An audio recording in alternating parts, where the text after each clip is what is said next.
thank you. Now to the debate over what to do about Iran. On Wednesday, President Bush warned of the potential of a World War III if something isn't done to stop Iran from getting nuclear weapons. NBC's chief White House correspondent David Gregory has more on this. David, what can you tell us?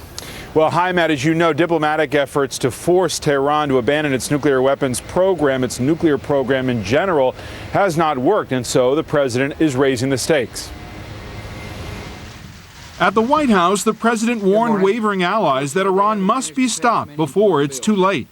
So I've told people that if you're interested in avoiding World War III, it seems like you ought to be interested in preventing them from having the knowledge necessary to make a nuclear weapon. The president again cited Iran's warning to destroy Israel, but refused to say whether he would support an Israeli preemptive strike on an Iranian nuclear program, a move Israel apparently took against Syria last month. David, I'm not going to comment on the subject that you're trying to get me to comment on. But as the White House turns up the heat, is Russia standing in the way? President Vladimir Putin met with Iranian leader Mahmoud Ahmadinejad this week and publicly opposed the talk of military action against Iran. Mr. Bush played down talk of a new U.S.-Russian rift. If those are in fact his comments, I look forward to having him clarify those, because when I visited with him, he understands that it's in the world's interest to make sure that Iran does not have the capacity to make a nuclear weapon. What's clear is that Iran is the new Iraq, a foreign policy threat front and center at the White House and on the campaign trail. If I'm president of the United States, I guarantee you we will never find out what they will do if they get nuclear weapons, because they're not going to get nuclear weapons. Hillary Clinton was recently criticized on the left for voting to designate Iran's Revolutionary Guard a terrorist group, though she denied she was helping the White House make a case for war. Experts warn Iran's nuclear program promises to be a crucial test for the next president. Whatever happens between now and January 2009, this issue is not going to go away. Iran is going to be on a path to getting nuclear weapons for some time to come. We ought to play this for the long haul. That issue of the long haul is the source of a debate, and politically, particularly among Republicans, Matt, there is much more interest in debating a potential future standoff with Iran rather than debating the war in Iraq.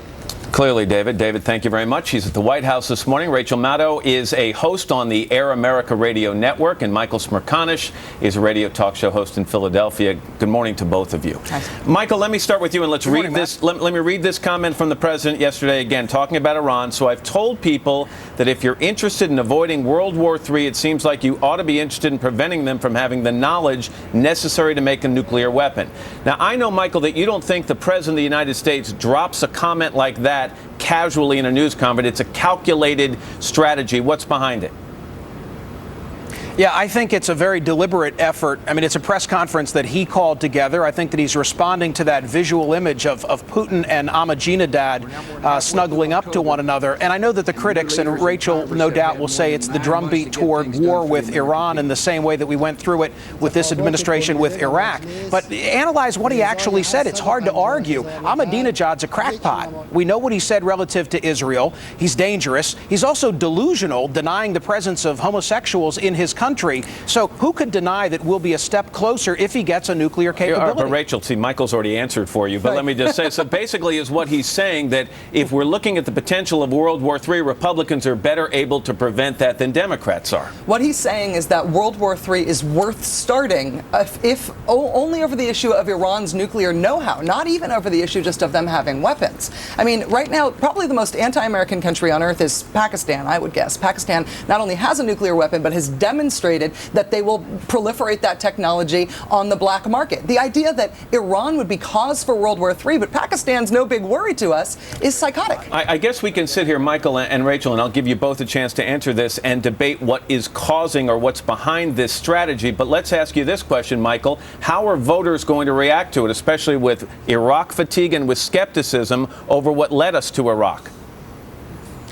Well, there's no doubt the administration totally lacks credibility for taking the country to war yet again. But I think historically, when the country feels imperiled, the Republican Party benefits. I am not saying that he did this to the benefit of Giuliani or Romney or whomever the nominee will be. But if you're asking me for a cold political calculus, it helps the GOP in the 08 cycle. And just real quickly, Rachel, what's your take? I would say this is good for the country to know that if you vote for a Republican candidate for president, you are voting for a war with Iran. If you liked Iraq, you'll love a Republican president because they're going to bring you a war with Iran. Rachel and Michael, thank you very much. I Thank you, appreciate Matt. both of you being here.